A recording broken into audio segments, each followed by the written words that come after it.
Britney Spears shaving her head, Sinead O'Connor ripping up a picture of the Pope, Melania Trump flicking away Donald Trump's hand, Pussy Riot.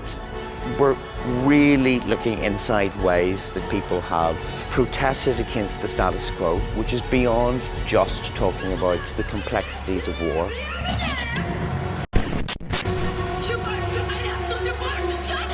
So this is, in terms of collaborations with stuff, I and the Belfast Ensemble have done our third with the Ulster Orchestra.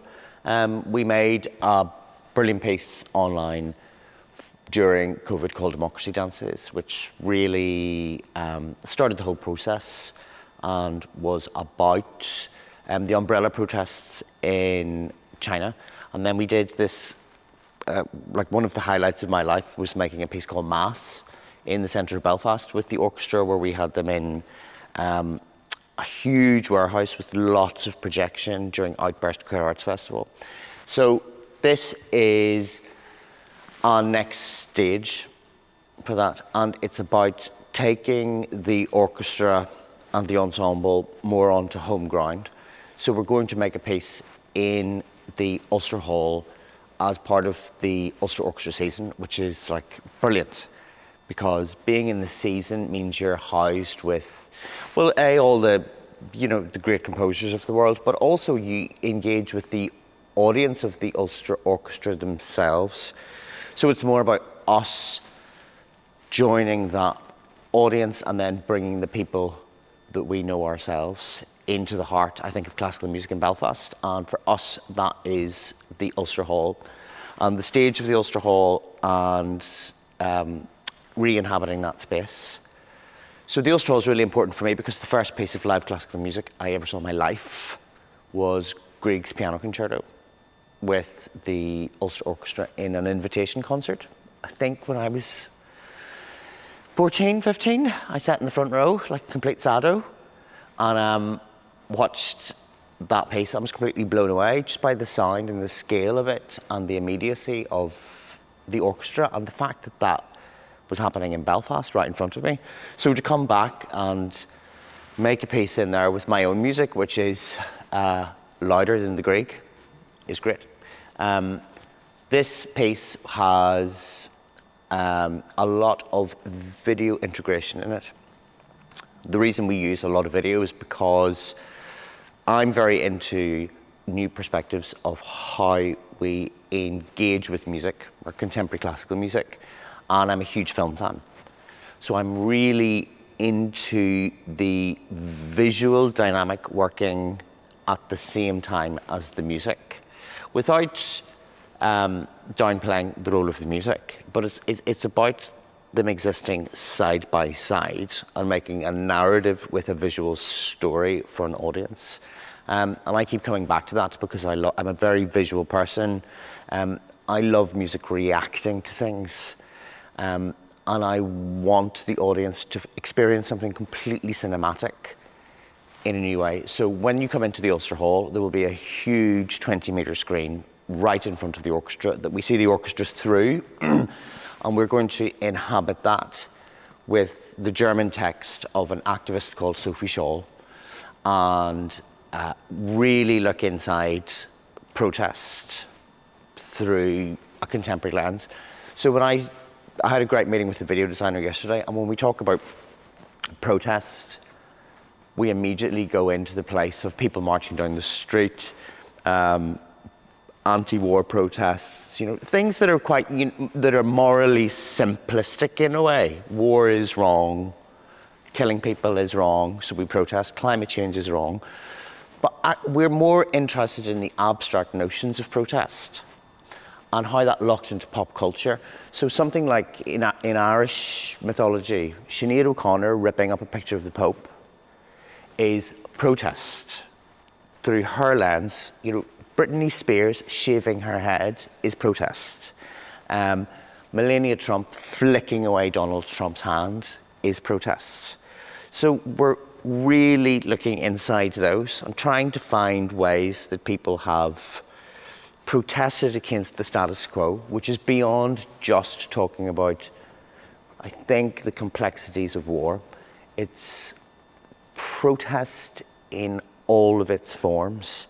And the text that we're using in the piece is by a young German activist called Sophie Scholl, who lost her life in 1942 with her brother because she was disseminating leaflets which were anti-Nazi propaganda to the student body in Munich University.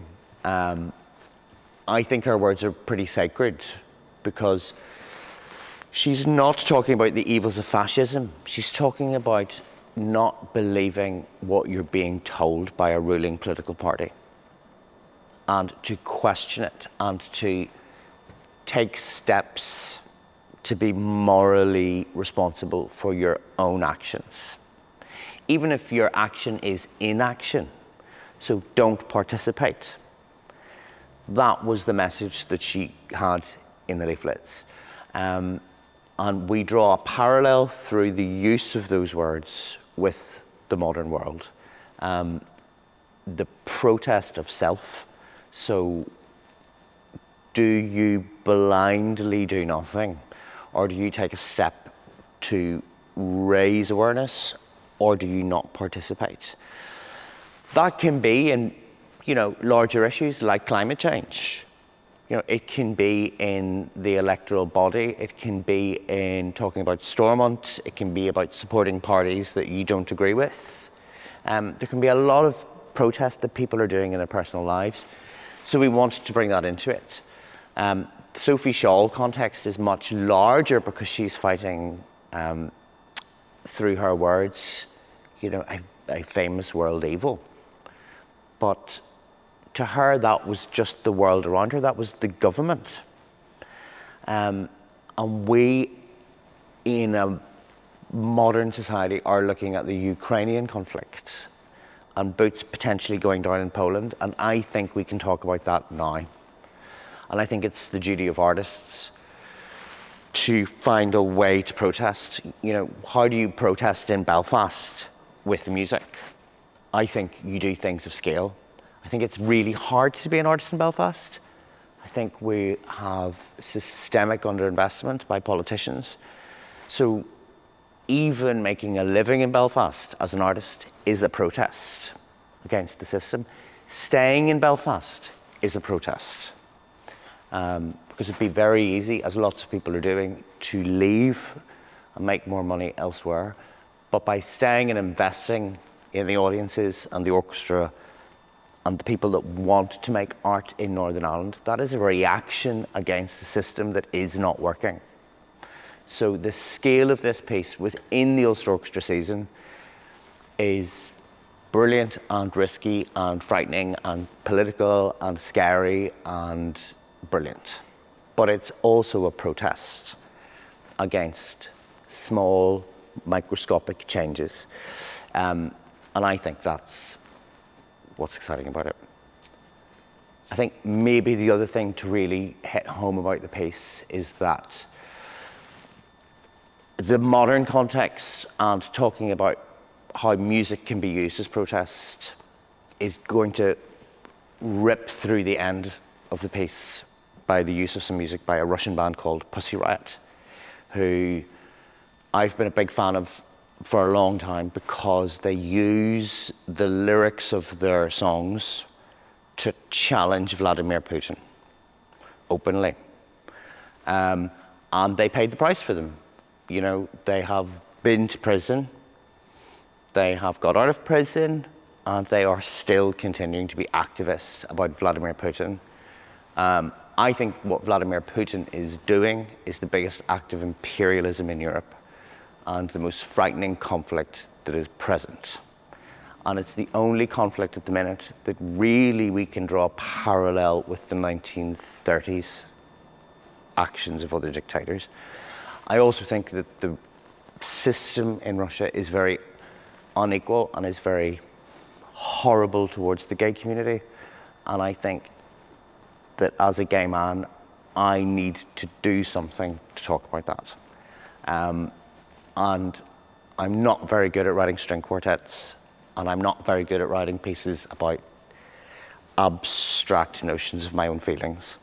I like writing about issues and things that I identify as problems, And while I can't go to Russia and get rid of Vladimir Putin, I can support Pussy Riot, and I can get their music on in Belfast, and I can put their words in front of an audience, and I can say that we are protesting with you about that regime on a vast scale.